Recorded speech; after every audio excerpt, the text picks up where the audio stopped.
হাঁটু একটি try compartmental joint. এখানে ফিমারের ডিস্টাল পোর্শন বা দূরের অংশ, টিবিয়ার আপার পোর্শন এবং সামনের দিকে থাকে patella.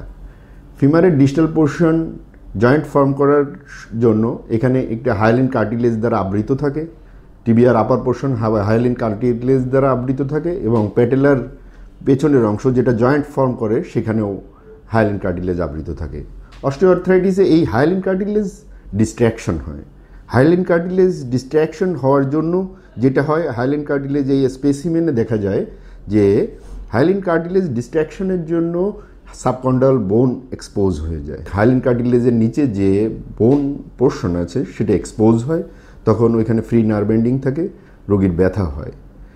Progressive distraction of hyaline cartilage এর জন্য রোগীর সাবকন্ডাল বোন আরও নষ্ট হয়ে গিয়ে একেবারে বোন এক্সপোজ হয়ে যায় বিভিন্ন জায়গায়।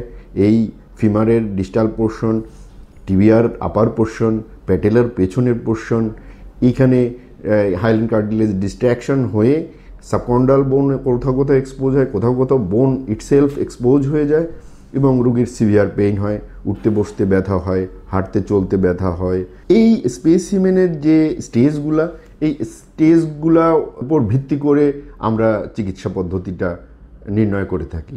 প্রাথমিকভাবে স্টেজ 1, স্টেজ 2-র ক্ষেত্রে ওয়েট রিডাকশন, যাদের ওজন বেশি আছে তাদের ওয়েট রিডাকশন করে নিয়ে তারপর হচ্ছে আপনার স্কোয়াট করতে নিষেধ করি কখনো কখনো, কারণ স্কোয়াট করলে এই দুইটা হাড় কাছাকাছি চলে আসে, সেই সময় ফ্রিকশনটা বেশি হয়, রোগীর অস্টিওআর্থ্রাইটিস ইনহ্যান্স হয়। সেক্ষেত্রে আমরা অনেক সময় স্কোয়াট করতে নিষেধ করি, এক্সারসাইজ করতে বলি, হাঁটুর কিছু নির্দিষ্ট এক্সারসাইজ আছে যেগুলো করতে বলি, কখনো কখনো পেইন কিলার দিই, আবার কখনো কখনো জয়েন্টের মধ্যে স্টেরয়েড জাতীয় ইঞ্জেকশন যেমন ডিপোমেড্রল, টায়ামনিসোলোন এগুলো দেই।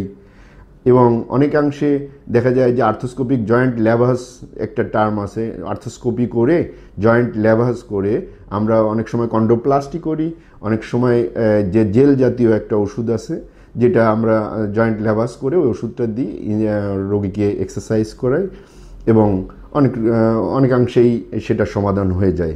এভাবে অস্টিওআর্থ্রাইটিস প্রোগ্রেস করতে করতে যদি অ্যাডভান্স স্টেজে চলে যায় তখন কি ঘটনা ঘটে এই স্পেসিমেনটাতে দেখা যায়।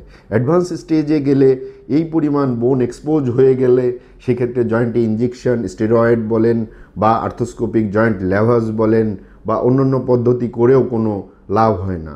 এবং এই পরিমাণ অস্টিওআর্থ্রাইটিস মানে অ্যাডভান্স অস্টিওআর্থ্রাইটিস হলে এর সাথে ডিফর্মিটি ইনক্লুড হয়। ডিফর্মিটি কি আছে, হাঁটু পা বাঁকায় যায়, varus deformity, valgus deformity, flexion deformity, এগুলো এই অস্টিওআর্থ্রাইটিসের সাথে যোগ হয়ে যায়। তখন জয়েন্ট রিপ্লেসমেন্ট বা হাঁটু প্রতিস্থাপন ছাড়া আর কোনো গতি থাকে না। জয়েন্ট রিপ্লেসমেন্ট বিষয়টা আসলে অনেকে অনেক ভয়ের কারণ মনে করে যে সম্পূর্ণ হাঁটু প্রতিস্থাপন, সম্পূর্ণ হিপ জয়েন্ট প্রতিস্থাপন। বেসিক্যালি এটা অনেকটা ওইরকম না।